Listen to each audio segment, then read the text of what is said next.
Okay, so I've decided to do a reset for January with my finances because I was going through my finances and I couldn't figure out where I was spending all of my money in 2025. And even though I'm recording this in December 2025, this and everything that I'm going to be sharing in this video is for January 2026. A part of me is very excited because I got some clarity, but a part of me is like, oh my gosh, I spent a ton of money, especially in the last quarter of 2025. And at the same time, I'm not very surprised though, because I tend to prioritize paying my bills and everything else at the start of the year. And sometimes that goes all the way through the middle of the year. And then after that, I tend to maybe ask myself if I want to purchase anything or if the house needs anything or if I need anything. And a very big thing for me this year, 2025, was that I was trying to revamp my wardrobe. I was trying to revamp my style, go into the gym, the food that I'm eating. Enough of the yapping. This is what my reset is gonna look like. First of all, I went into my bank account and I pulled out my bank statement. I looked at 2 months, November and December, and of course they do overlap.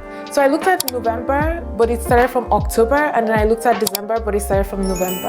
And then what I did was that I merged those two statements together, and then I was able to have November 1st to 30th. What I'm really looking at is outside of this one-off spendings, because I already know that I'm gonna be doing a no-buy quarter early next year. So I'm not gonna be buying anything from Amazon. Fingers crossed. That's what I'm hoping for. But say I don't buy anything from Amazon, what are the things that are already still gonna go out of my account even if I don't make any other purchases? And if that confuses you, I'm talking about subscriptions, I'm talking about things that are pulled by Apple or Amazon or any other place where you just look at your account and you see it goes out every month. I'm gonna walk you through what I saw in mine and the different buckets that I was able to group everything into, because I think that this is what is gonna help me figure out how to reduce this expense. And this does not include my mortgage, it does not include car payments.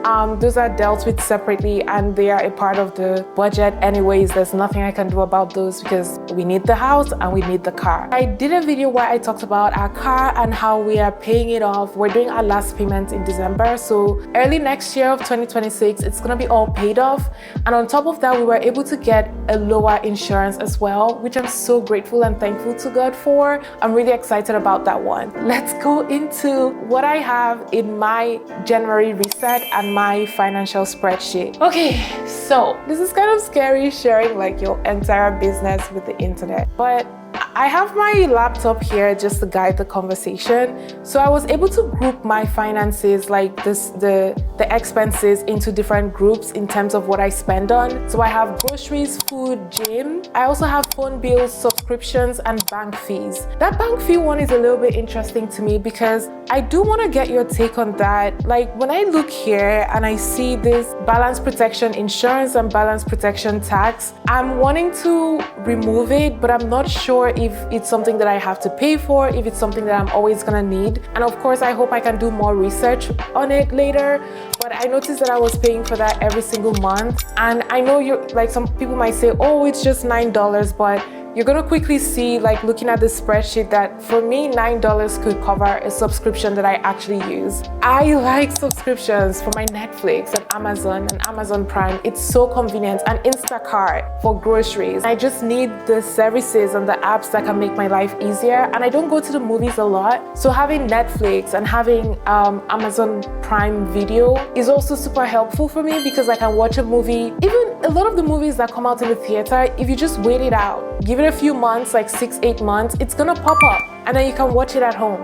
And even when I'm like editing a video, if the video does not have audio, I like to have something playing in the background. And I also pay for some YouTube members subscriptions, and it's about, I don't know, how much is it here? $3.38, so about $4. And I pay for those subscriptions because sometimes it's really hard to find a YouTuber that is entertaining enough for you to just play in the background. And when I find someone that is really good, it's just one channel, honestly, one channel. And I really enjoy listening to her. Like, she brings a lot of humor to my life. So I also get a lot of value from that. Another thing that came up was groceries. For my goal where I'm trying to like lose fat and build muscle, it's very important that my protein is high, actually the highest. The carbs can also be high, but the protein needs to be super high. And I think it's the protein that is taking a ton of money from me right now. And then of course, I also have the gym. I don't know if you've seen from my videos, but I'm pretty active. I just started really getting into fitness recently, about a year and a half ago.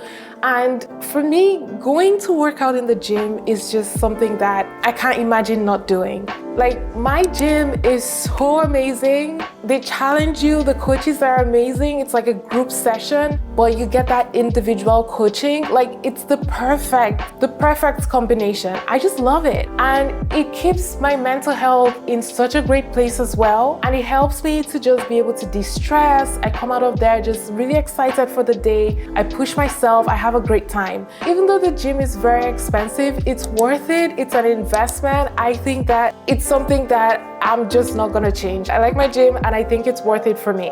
What are your thoughts? If you were in my position and you were trying to decrease your expenses, would you cut out the gym? And of course, there's also all the subscriptions. I'm not really sure what some of them are. Like, for example, I know that when you see Apple, it doesn't actually mean Apple itself. It could also be the subscriptions that you have under Apple. So I have to go look in my Apple account and see what exactly I've subscribed to and what they're charging me for. And then I also have some storage subscriptions, like, so my Gmail is almost full, so I pay for like extra storage. Same thing with my iCloud. So I'm not gonna be touching my gym spending. I think that it's been one of the best investments for the past 1.5-ish year. And instead, what I'm gonna be changing is looking at those subscriptions to figure out what exactly I can remove, what I can pause, and what I can substitute. I know that I love watching movies and watching TV shows, but maybe I could try this thing I heard about where, like, you do Netflix, then you turn it off for the next month, then you do Amazon Prime, then you turn it off for the next month, and you just keep going back and forth. But sometimes I don't really want to do that because I just don't want to come back and they've increased the price and then I'm coming back in as a new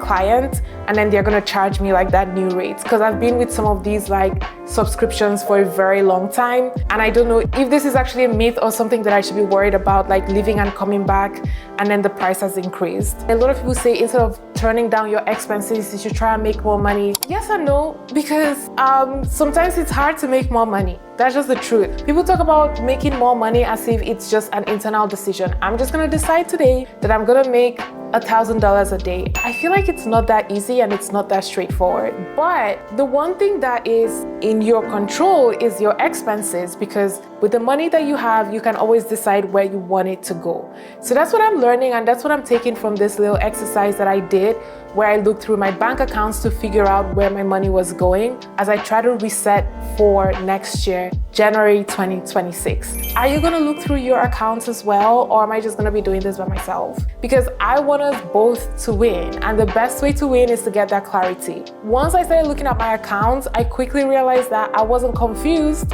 I was spending. I was putting the money there in all those different places. I just didn't want to think about it. But once I did, I got such clarity and I can now say, no, I don't want to do that again next year. I want to do something different. I need to look at this, I need to look at that. Like, I have my little to-do list on the side and I'm going to take my time and look through it next year. And hopefully, eventually, I'll be able to like get to a much better place with these expenses. If January feels like a good time to reset your finances, you don't need a perfect plan. You just need to take a look. Pull those bank statements, take a look at them, and you can even use ChatGPT to help you organize things and to figure out where you're spending and how to streamline it.